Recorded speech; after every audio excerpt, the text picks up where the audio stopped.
Can you tell us about some of those? So one big thing is the accountability mirror. You have to start with yourself. So what happened in my life was we start to get, I call it like the rucksack. A rucksack is a pack that you carry in the military and you put all your stuff in it. Your radios, your food, your water, all that stuff you have to carry in the military. That's your rucksack. It's a backpack pretty much.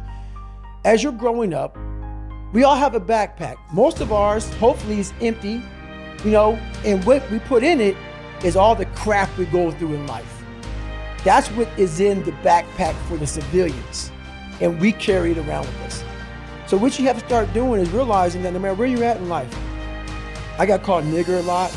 My dad abused me, learning disability, stutters, immaturity, insecurities, self-doubt, so much crap on top of me. So much stuff. I lied a lot to create friends. So much stuff was in my backpack. No one's coming back to help me. So it starts with that person in that mirror. You have to realize you are on your own now. And whatever else you believe in, I don't care what you believe in, but on earth, it's a very lonely journey. And it starts with the accountability mirror, looking at saying, hey, my dad who beat the hell out of me is not coming back. All these things are coming back. I have to face myself. And you have to own all those things that people may have done to you. Now it's yours. You got to own it. And it's yours now to fix the problems that people did to you. It makes no sense. It's not fair. I get it. But if you live in that woe is me mentality of guess what?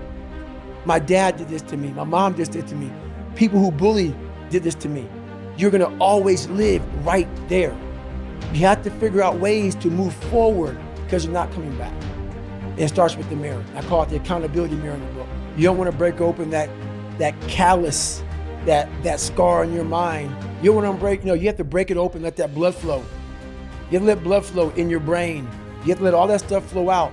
All that toxic stuff that you have trapped in there has to start flowing out now. So, like you said, you are doing this to yourself. Yes, people may have helped you get there, but it's now on you. That's a painful truth, though. It's a painful truth. Painful truth. Like all those people in high school and everything else, they don't know how you're going to end up. So you got to make sure that you constantly are rewriting your book. You have to constantly rewrite your book every day of your life. And these aren't just words I say. This is how I have to live. Like these are conversations I have with myself. And I say it everywhere I go. The most important conversation when you have with yourself. Yes. You live with it every single day. But most of our conversations are not the right ones. They're not the ones that are going to push us to the place we need to go. They're the ones that are going to keep us sitting in that toxic environment that you've helped create and everybody else helped create, and you just live in it. You live in that muck, and that conversation just plays in your head. That becomes you. Mm-hmm. So my first conversation when I was absolutely nobody, and that's one thing you have to say. We live in a world now that's so kind. We find the kind way around everything. Like, if you don't look good, I have to find a kind way of saying, I don't like your shirt. Right. That's not the approach. If that's the approach you're looking for, that book is not for you. Can't Hurt Me is not for you. The approach you have to take, at least I took, you take whatever approach you want. The conversation had to be a real, honest conversation. In the accountability mirror, guess what? I was fat.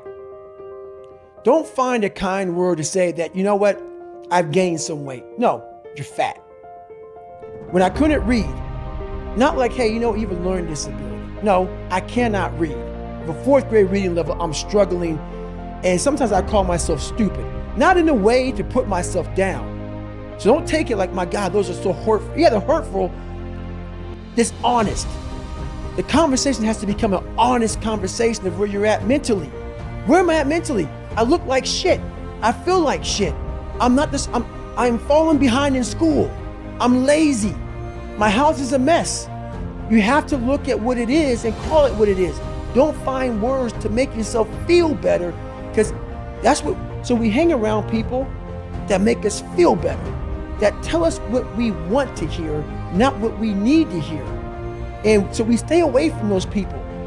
And we stay away from those people, like our internal dialogue becomes that kind, it's okay.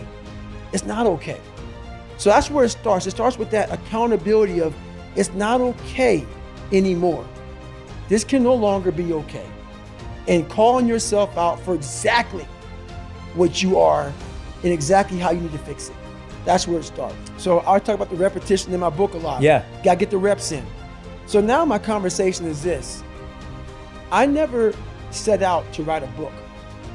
When I was in the dungeon and no one was coming back to help me, I just wanted that reflection in that accountability mirror that I hated so badly to be something that gave me pride, to be something that made me feel, it's not about money, it's not about success, it's not about people, oh my God, that's David Goggins, sign my book. No. When I started this journey out years ago, it's about, I just want to learn to read. So now I'm at a place now where I see the possibilities of human potential. What are we capable of? Is the conversation now. The conversation now is how can I now talk to people in a way they can understand the message that I have for so many people.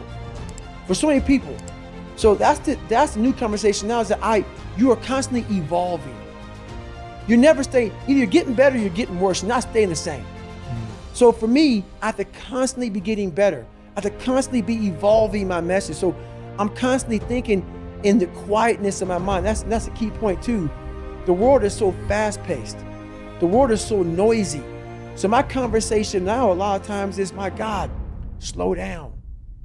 Mm-hmm. The world can take you here, be there, be everywhere, and I lose myself sometimes. So I catch myself in the airport, I catch myself in the plane while I'm writing stuff down. Okay, remember this, remember that. And I go, hey, hang on a second, God. What got you here? This isn't what got you here. Slow the fuck down. Go back to the quiet place of that dirty mirror in that $7 a month place you used to live in. That's where you grew. So that's what I'm constantly reminding myself of. Go back to your roots. Now, I'm not saying go back to hell. I'm saying don't forget where you come from. As you start to explode out of the gate when you become someone, my conversation is, do not forget your roots. Do not forget your roots. Don't let this become so big that you lose yourself amongst the noise. Go back to the quietness of what made you successful. That's the conversation now. It's a constant reminder of that. Love it.